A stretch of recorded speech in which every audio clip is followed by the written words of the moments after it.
What does this mean? Who are these people? And what is Zach Kreger really trying to tell us? I'm going to share with you now my latest theory for weapons that ties all these questions and my previous trailer breakdowns together. Some new ideas have come to light thanks to all the amazing feedback on my previous videos. The theory I'm about to share is a group effort, so thank you all, the best commenters on YouTube. So, why do the kids run with their arms up in the air, like fighter jets in formation? Could the possessed kids resemble a crucifixion pose? And yes, their arms would be lower than what we're used to seeing from Jesus. So what if it's not a cross, but a fallen cross?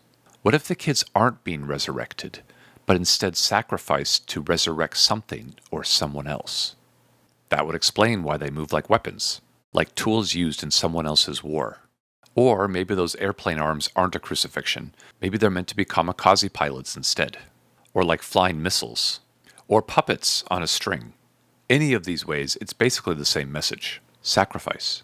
Even the poster design of the kids, where they kind of appear to have one leg cut off because they're running, reinforces that theme of sacrifice too. And it's not just the kids. The two parents in this house are clearly possessed, probably from the same dark force. And I think it's safe to say that this is their son. And this kid is also the same kid here, trying to shield himself from his haunted mother. And I checked those shots of the adults stabbing themselves under the influence. They're the same two people.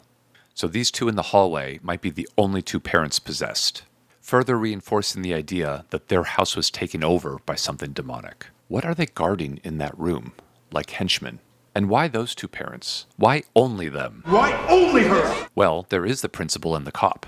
Early on, we see them both doing their jobs, and then later on in the trailers, they're clearly possessed, hunting the teacher, which leads me to wonder if the teacher is seen as a threat. And these two men are used as tools, as weapons, just like the kids, to stop her. In horror films, the why, to me, is more important than the what. What is the message between the lines of the story? And while weapons might never spell out what that dark force represents in the real world, I think it's our job as the audience to ask ourselves what it could mean to us. I have a hunch on what I think it might mean to the writer-director, Zach Kreger, and that leads me back to this frame. It has the world flags, the diverse student body, and the horned goat devil watching it all, winking at us. Okay, maybe I made it wink. Kreger was living in Northern Virginia, and probably writing the script around the time of the critical race theory debacle in school boards across the state, when teachers were accused of indoctrinating students with political ideology about race. And a lot of teachers were being vilified, blamed, and driven to quit their jobs. To be locked up until she tells us what happened. And there's also imagery in these trailers that hint at tragic gun violence in American schools. Could these children be victims of violence or divisive politics? I love those kids. And could the teachers be caught in the middle? To me, that's the scariest part of all.